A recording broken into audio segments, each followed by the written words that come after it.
What's up, everybody? Welcome into another episode of the Fantasy Six Pack News Cycle after a wild week one of games. I'm your host, Dylan Clemens. Here with me, as always, is Michael Plant. What's up, man? How you feeling after the games?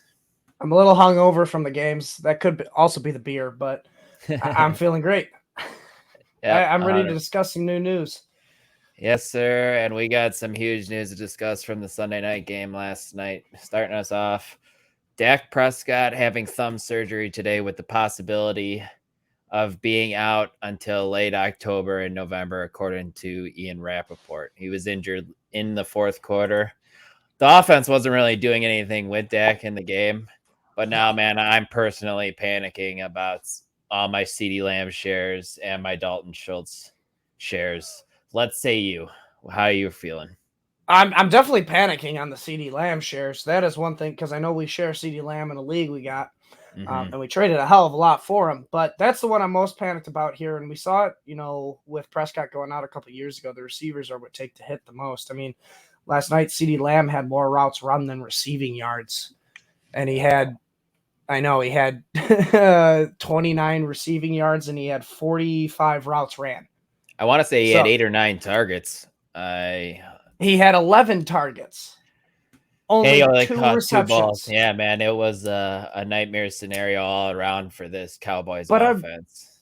I'm not as concerned about Dalton Schultz, though. He seemed to have been the go-to guy for Cooper Rush when he did come in. Schultz did have 9 targets. He caught 7 of them for 62. I mean, it's good volume. It's not great because you're not going to get touchdowns, though. Yeah, man, this whole offense takes a hit, and now, there were some people picking the Cowboys to maybe come out of the NFC, and I don't see any chance of that happening with Dak being injured. I know that division isn't great, but Philadelphia has definitely improved, so they definitely have the upper hand in the division over Dallas now, in my opinion. Yeah, I know 2 of the favorites for the NFC were the Cowboys and the Packers, and they started off 0-1. Yes. Yep, exactly. Jumping over to another couple injuries. Keenan Allen Go ahead, Mike. I was just going to say one last thing. Obviously, we're going to have to take back Zeke a little bit, and Tony Pollard with the hype trains as well. It's not going to be just the wide receivers that are affected. Mm-hmm. Yeah, the offense as a whole, they may see some more stacked boxes. So, yeah, I hear you there. Good point, Mike. Jumping over to the next bit of news we got. Keenan Allen injures his hamstring early in the game after coming out crazy, catching all 4 of his targets right away to begin the game. But he said in his post-game presser that he's got a slight chance of maybe playing this weekend, but that doesn't sound very good to me. Especially with a hamstring injury. Us as fantasy owners, I think, want to play it safe. So if he's going to be on a pitch count, I don't think he could play Keenan Allen this week. Do you agree, Mike?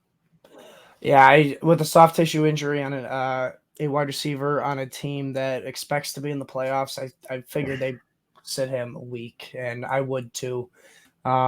Which means you would think Mike Williams would get a boost, but that didn't really happen yesterday with his 4 targets. I mean, Justin Herbert spread the ball around a lot. It looks like, the leading target receiver was Keenan Allen, even for the whole game. And he had a DeAndre Carter sighting, man.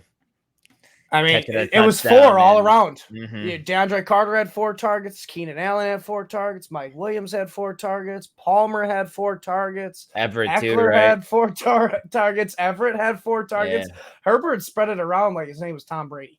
Yep, he really did.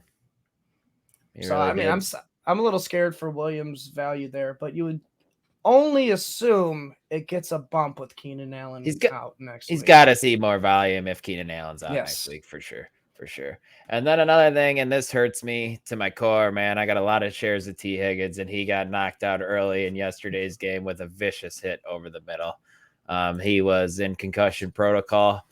No timetable on his return. He could be back this weekend, or, he could be out. Could be 4 weeks from now. Yep, could be a couple weeks. We don't know about concussions, man. It's just not great news all around, but hopefully he comes back and he comes back strong. Because the Bengals offense is going to need him, Mike. You got anything else to add to that? No, the Bengals offense absolutely needs them.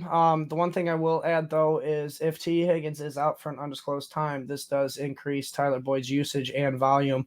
And just overall production, we saw what he could do without Tee Higgins in the lineup. Tyler Boyd did score a touchdown on a pretty solid Pittsburgh defense. So I do think Boyd has some Mike Davis value, like when CMC went out a couple years ago, where he can fill in for a couple weeks and possibly win you a couple weeks. Exactly. Yeah, man, but that pretty much wraps us up. We like to keep this short and sweet with the Fantasy Six Pack news cycle. If you want more in depth of the game recaps, go out on and the Fantasy Six Pack YouTube channel and check out the last call as you and I broke down the games from last night in a more thorough way. So yeah, go check that out. Please, go check that. Like this video, hit the subscribe button if you already don't. We really appreciate it. Mike, anything to add before we sign off? Absolutely not. Just go check out our memberships and join the Discord if you want to have a blast. Yep. And if you want to check out a more thorough article about an injury report, go check out our guy Mike Bonney over on Fantasy. Yep, does the injury report articles for him. Yep, he's pretty good at that. He's a Twitter fake ass doctor. Yeah, yes, sir, he is. Have a good one, guys. Yep, for Mike, I'm Dylan. We'll see you next week, or we'll see you next time.